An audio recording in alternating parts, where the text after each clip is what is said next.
everyone doing tonight? Awesome. Okay.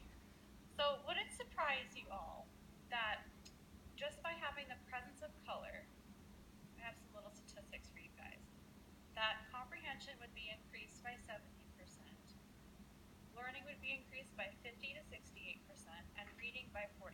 It's kind of surprising statistic. And also note that these are all major factors in any work environment. If just the appearance of color can increase that, imagine what it can do in just a work environment by itself. Today I'm going to talk about the psychological effects of color in the business and professional environment.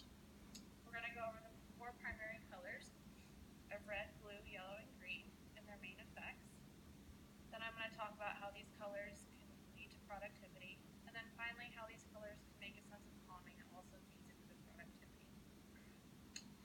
So first we'll talk about the four primary colors, red, blue, yellow, and green. Red is a physical color.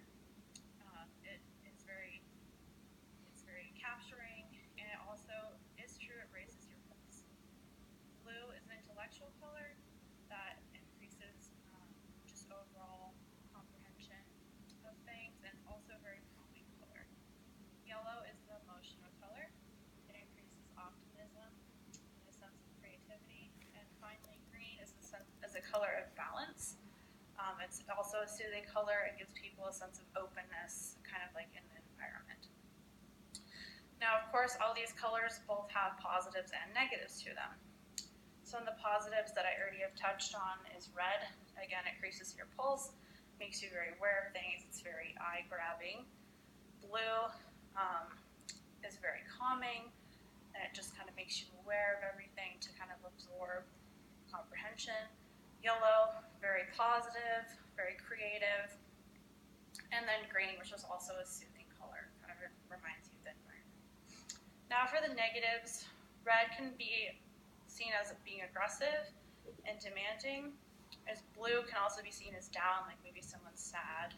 Yellow, on the other hand, can cause self-esteem issues and anxiety, and green can just appear as just too bland of a color in itself.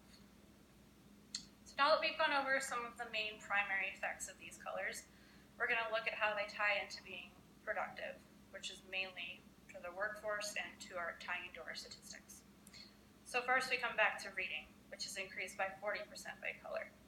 Well, you obviously need to learn to read to be able to do pretty much anything. Nowadays in our world, things are typed or taught to us or seen on a screen. So first it's reading and looking at the information, which is also increased by color. Then we move on to learning, which is learning what you're reading, which is also increased by color.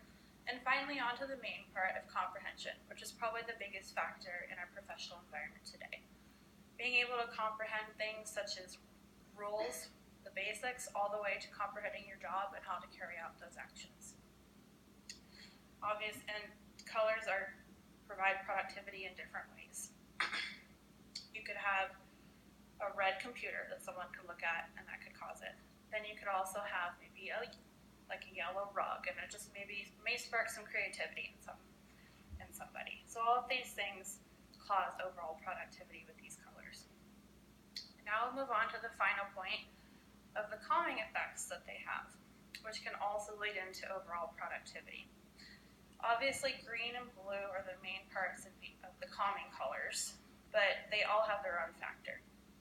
Just think about it. If you come out of a meeting with your coworkers that was really stressful, and you walk into a blue or green room, automatically you'll have a sense of calmness, even if you don't realize it by yourself. It's the same with furniture. Having office furniture that is different colors is very soothing. Now we can even take some more vibrant colors. Let's say you have a red room.